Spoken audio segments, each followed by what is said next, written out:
زمانے بھر میں یہ قاعدہ ہے کہ جس کا کھانا اسی کا گانا۔ حضرت حکیم الامت فرماتے ہیں کہ زمانے بھر میں یہ قاعدہ ہے کہ جس کا کھانا اسی کا گانا، تو جن کا ہم کھا رہے ہیں انہی کے پھر گیت ہم گا رہے ہیں۔ کائنات ارضی اور سماوی پر سب سے بڑا، سب سے شاندار، سب سے خوبصورت، سب سے ٹھنڈا، سب سے امن والا جو انقلاب ہے وہ میرے نبی پاک نے برپا فرمایا۔ بڑی یہ کم نصیبی ہے کہ مسلمانوں میں فرقے بن گئے اور امت تقسیم ہو گئی، اور تقسیم ہونے سے کمزور ہو گئی۔ لیکن افسوس کی بات یہ ہے کہ لوگ اس بات کو سمجھنے سے عاری ہیں کہ عید میلاد النبی صلی اللہ تعالیٰ علیہ وسلم تو امت اس بات کے شکر کے طور پہ مناتی ہے کہ اللہ نے ہمیں اپنے نبی کا غلام بنایا۔ آؤ میں تمہیں مسلم شریف پڑھ کے سناتا ہوں، اور راوی بھی وہ بندہ جو ہر وقت حضور کے قریب رہتے تھے، حضرت انس بن مالک رضی اللہ تعالیٰ۔ آپ فرماتے ہیں مجھے وہ دن بھولتا ہی نہیں، میں بھلا سکتا ہی نہیں جس دن میرے نبی پاک مکے سے ہجرت کر کے مدینہ طیبہ تشریف لائے۔ حضور اس دن کیا ہوا تھا؟ تو حضرت انس بن مالک فرماتے ہیں ساری بیبیاں چھتوں پہ چڑھ گئیں، ساری عورتیں اپنے اپنے کام میں مصروف ہوتی ہیں، کوئی کسی وجہ سے چھت پہ چڑھ جائے تو چڑھ جائے، ساری کٹھی تب بھی چڑھتی ہیں جب گلی میں کچھ اور ہو، جب کوئی انوکھی بات۔ ساری بیبیاں چھتوں پہ چڑھ گئیں، بچے درختوں کے ساتھ چمٹ گئے، اور فرماتے ہیں کہ 70 کے قریب لوگ حضور کی سواری کے آگے تھے اور باقی سینکڑوں کی تعداد سے سواری کے پیچھے تھے، اور فرماتے ہیں یہ الگ منظر تھا۔ اور یہ مسلم شریف میں نعرہ موجود ہے، مسلم شریف میں یہ صحیح مسلم میں موجود ہے کہ جب حضور مدینے آ رہے تھے تو مدینے والے نعرہ لگاتے تھے یا محمدہ یا رسول اللہ، اور چلتے ہوئے لگا رہے تھے یا محمدہ یا رسول اللہ کا وہ نعرہ لگا رہے تھے۔ اور پھر حضرت انس بن مالک فرماتے ہیں یہ دو منظر یہ تھے، ایک تیسرا منظر بھی تھا۔ مدینہ شریف کے اندر کچھ قبیلے تھے، آج بھی ایسا ہونا نہیں چاہیے، یہ اسلام نہ صرف اس کو ناپسند کرتا ہے بلکہ اس کی تردید کرتا ہے۔ چھوٹی برادری بڑی برادری آج بھی تقسیم ہے، نہیں ہونی چاہیے۔ عرب کے اندر بھی تقسیم تھی، کچھ قبیلوں کو چھوٹا جانتے تھے، کچھ کو بڑا جانتے تھے۔ ایک قبیلہ تھا بڑا قبیلہ، بنو نجار کا، چودھریوں کا قبیلہ، سیٹھوں نوابوں کا قبیلہ، بڑے لوگوں کا قبیلہ۔ اس قبیلے کی بیٹیاں ایک کونے میں دف لے کے بیٹھ گئیں۔ نبی پاک صلی اللہ تعالیٰ علیہ وآلہ وسلم کے غلاموں بات کو سمجھے۔ ایک منظر یہ کہ عورتیں چھتوں پہ، آج ہم منع کریں گے کیونکہ یہ پردے کی آیتیں نازل ہونے سے پہلے کی بات ہے، اب آیتیں آ گئیں، اب ہم یہ اجازت نہیں دیتے۔ عورتیں چھتوں پہ چڑھ گئیں، مرد گلیوں میں نعرے لگانے لگے، اور بنو نجار قبیلے کی بیٹیاں، چھوٹی بچیاں وہ ایک کونے میں دف لے کے بیٹھ گئیں اور وہ پڑھنے لگیں طلع البدر علیہ۔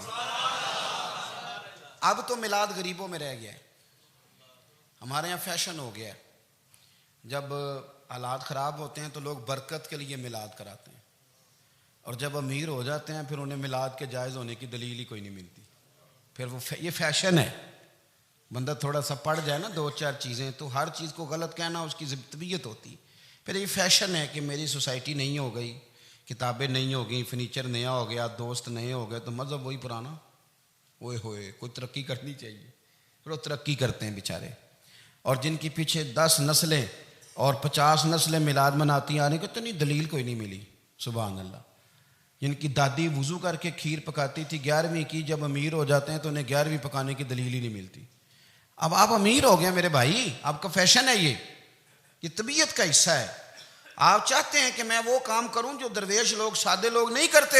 تم اپنے معاملات کو بچانے کے لیے نعرے لگاؤ تو تمہارے پاس ساری دلیلیں ہیں، لیکن یہ تمہارا نصیبہ ہے کہ تم جھوٹوں کے نعرے لگاتے ہو، لیکن یہ غریبوں کا نصیبہ ہے کہ میلاد والے رسول کا نعرہ لگا۔ یہ غریب کا حصہ ہے۔ لیکن وہ بنو نجار کی بچیاں غریب نہیں، امیر گھرانے سے تھی۔ انہوں نے جو بات کی اس کو حفیظ جلندری نے لکھا۔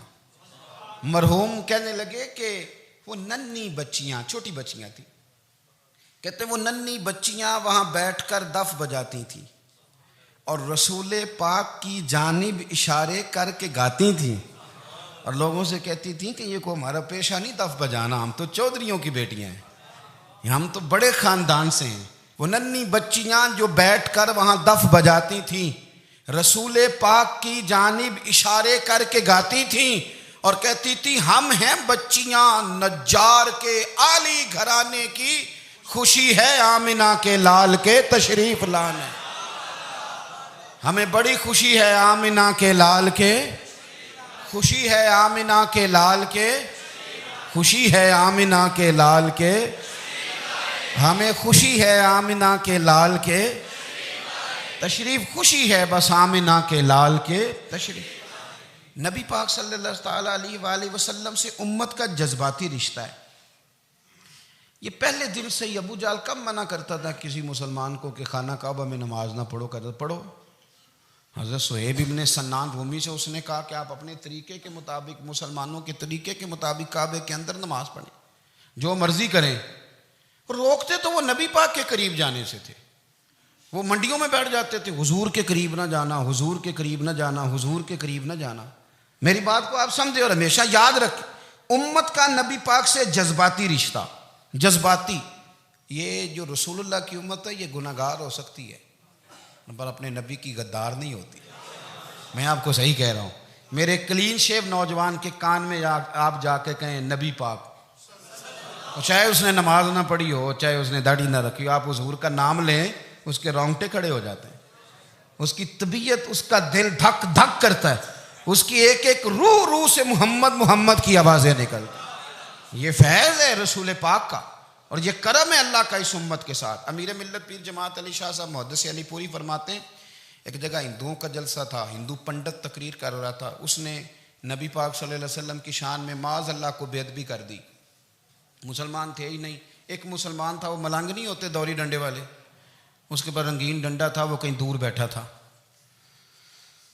تو اس نے سن لی اسپیکر چل رہا تھا، تو وہ ڈنڈا لے کے تو سٹیج پہ چڑھ آیا۔ وہ کہتا ہے میں نے پنڈت کے سر میں مارا ایک ہی ہے پر مارا ذرا صحیح کر کے، وہ ڈھیر ہو گیا، لوگوں نے گرفتار کر لیا، جیل میں چلا گیا۔ پیر صاحب کہتے ہیں میں ملنے گیا، بندے کو بسم اللہ بھی سیدھی نہیں پڑھنی آتی، سورۃ اخلاص بھی ٹھیک نہیں آتی، اسے ربنا آتینا دعا نہیں کر سکتا، ملنگ ہے۔ میں ملنے گیا اور میں نے کہا یار نہ تو نماز پڑھے، نہ داڑھی رکھے، نہ تو مسجد جائے، پر تو نے کمال کر دی۔ تو کہتے ہیں پیر صاحب چھم چھم رویا اور پنجابی میں کہنے لگا پیر صاحب میں گناہ گار ہاں پر اپنے نبی دا غدار تے نہیں نا۔ یہ گناہ گار اور غدار میں فرق ہوتا ہے، میں گناہ گار ہوں پر یہ تو نہیں نا کسی کی ضرورت کہ میرے سامنے میرے نبی کے بارے میں بات کر جائے اور ساڈی اچھی تے سچی سرکار نو گل کر جائے۔ یہ بات آپ سمجھیں، دشمن احمد پہ شدت کیجئے، ملحدوں سے کیا مروت کیجئے، شرک ٹھہرے جس میں تعظیم رسول، اس برے مذہب پہ لعنت کیجئے، اور مثل فارض زلزلے ہوں نجد میں ذکر آیات ولادت کیجئے، اور یا رسول اللہ کی کثرت کیجئے۔ نبی پاک کا پیار امت کے لیے سرمایہ حیات ہے۔ رسول پاک کے ساتھ امت کا والہانہ رشتہ ہے۔ نبی پاک کے ساتھ والے حضرت خبیب کو گرفتار کر لیا مکے والوں نے، اس وقت غربت تھی اسلام پر، مکے میں سارے لوگ کٹھے ہو گئے اور چوک میں پھانسی دینے لگے حضرت خبیب کو۔ کہنا آسان ہے، کرنا بڑا مشکل ہے، بندہ جیل میں الجھ جائے تو میں نے بڑے بڑے سیانے لوگ معافیاں مانگتے دیکھے، بڑے بڑے لوگ کہتے دیکھے ہیں کہ یہ کام بڑا، قید تنہائی بذات خود ایک مصیبت ہے۔ آپ کو اکیلا رہنا پڑ جائے نا، یہ لاک ڈاؤن ہوا ہے تو لوگ نفسیاتی مریض بن گئے، اکیلے رہنا، تنہا رہنا کوئی چھوٹا کام ہے۔ حضرت خبیب اکیلے اور مکے کا دور اور چاروں جانب کافر، اور چوک میں جب پھانسی پہ لٹکایا جانے لگا تو ابو سفیان بولے اور بول کے کہنے لگے یار بندہ کوئی کام کر کے بڑا پچھتاتا بھی ہے کہ یار نتیجہ کیا نکلا، تو معاذ اللہ آپ کا بھی نتیجہ تو پھانسی ہے، تو آپ کا کیا خیال ہے؟ یہ آپ یقین کریں کہ لوگ صحیح صحیح ساتھ چلتے ہیں، تھوڑی سی دشواری اٹھانی پڑ جائے تو کہتے ہیں میں گاڑی ٹھیک تھا، پر انہی پتھروں پہ چل کے اگر آ سکو تو آؤ، میرے گھر کے راستے میں کوئی کہکشاں نہیں ہے۔ لوگ نا میٹھا میٹھا کھانا چاہتے ہیں، تھوڑا کڑوا آ جائے تو مصیبت بن جاتی ہے، کہتے ہیں سارے فلانے سے پیار کریں گے تو میں کروں گا، سارے مخالفت بھی کریں گے تو ہم انشاءاللہ پیار ہی کریں گے۔ یہ کیا بات ہوئی کہ ہم زمانے کا رنگ دیکھ کے چلیں گے؟ اب بعض لوگ پچھتا رہے ہوتے، حضرت خبیب سے کہا، ابو سفیان نے ابھی کلمہ نہیں پڑھتے تھے، کہنے لگے تو اس وقت پھانسی پہ لٹک رہا ہے اور تیرے نبی مدینے میں اور آرام میں، اور ان کے صحابہ آرام میں، اہل بیت گھر میں، تیرے ذہن میں اگر اس وقت یہ بات ہو کہ اس وقت تیری جگہ پہ وہ ہوتے معاذ اللہ، تو پھر کیا ہوتا؟ مجمع غیروں کا، علاقہ غیروں کا، یہ ٹائم آیا تھا اب نعرہ رسالت لگانے کا، اب ٹائم آیا حضرت خبیب نے نعرہ رسالت لگانا ہے، پر لگانا کس طرح ہے کہ کافر یاد رکھیں۔ حضرت خبیب سے کہنے لگے اگر تیری جگہ حضور ہوتے تو پھر تیرا کیا خیال ہے معاذ اللہ؟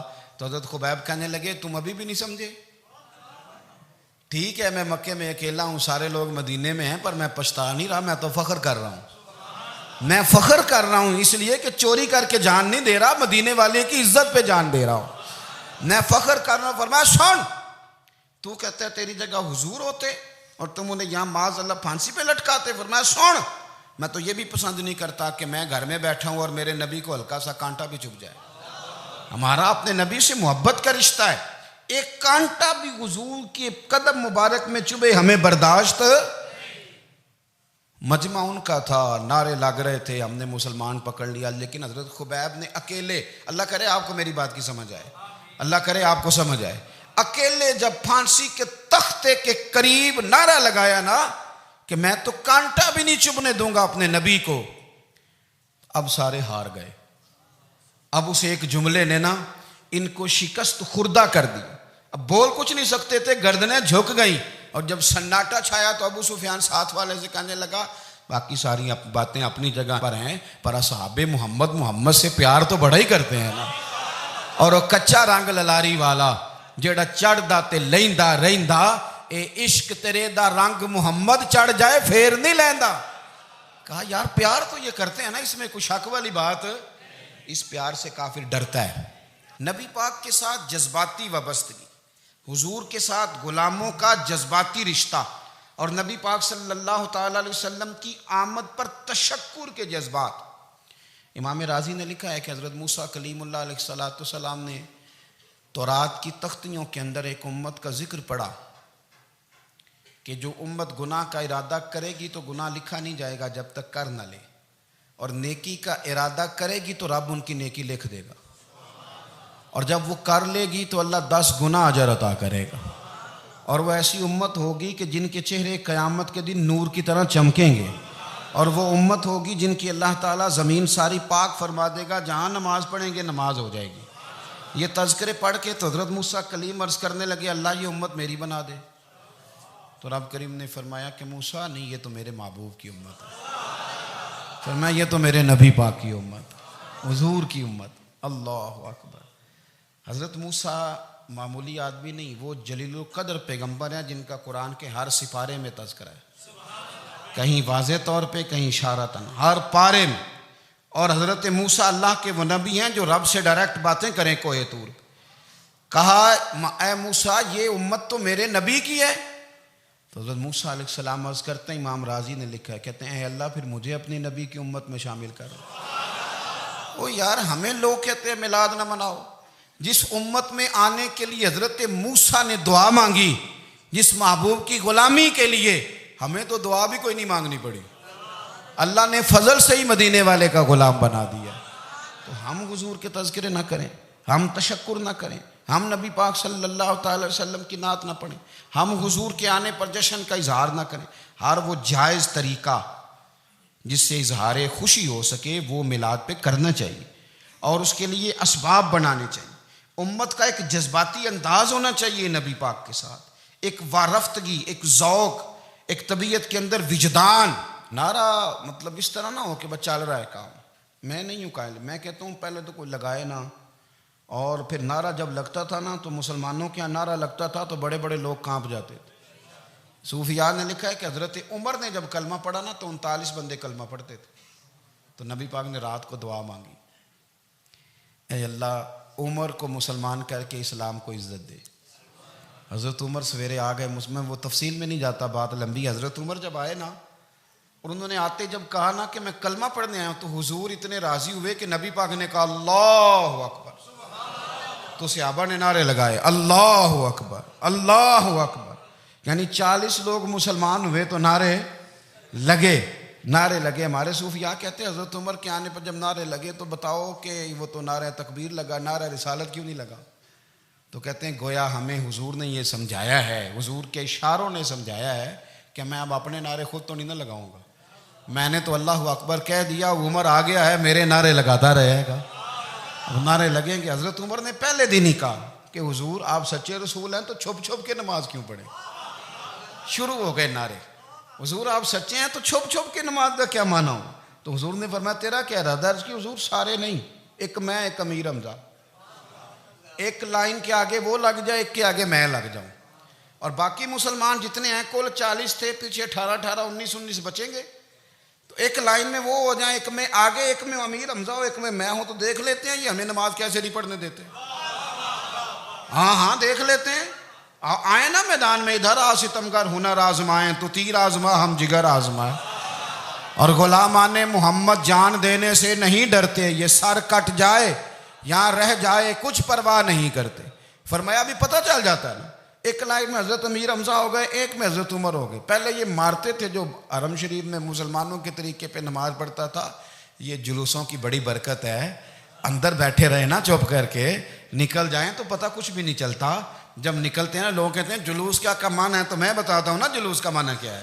حضرت عمر نے باہر نکلے 2 لائنوں کا جلوس، لمبا بھی کوئی نہیں، بندے بھی 40، اور جناب فاروق اعظم باہر نکلے تو عمر کا نعرہ، عمر کا، حضرت عمر نے یوں کر کے آستینیں بازو کی چڑھا لی، اور اپنے گلے میں جو ان کے رومال تھا نا اس کو یوں سینے پہ باندھا، اور اس ہاتھ میں تلوار تھی تو یوں کر کے باہر لہرائی، کہنے لگے او مکے کے کافرو ادھر آؤ میرے سامنے، جس نے اپنی بیوی بیوہ کرانی ہو، جس نے بچے یتیم کرانے ہوں، وہ آئے میدان میں، مصطفیٰ کے غلام آج سڑکوں پہ نکل آئے میدان میں ہمارے سامنے ہمارا مقابلہ کرے، آئے نا میدان میں، ہم نکلے ہیں، اب ہم یہاں کعبے میں اعلانیہ نماز پڑھیں گے، ہم پڑھیں گے، طاقت ہے تو آؤ نا ہمارا مقابلہ کرو، آؤ۔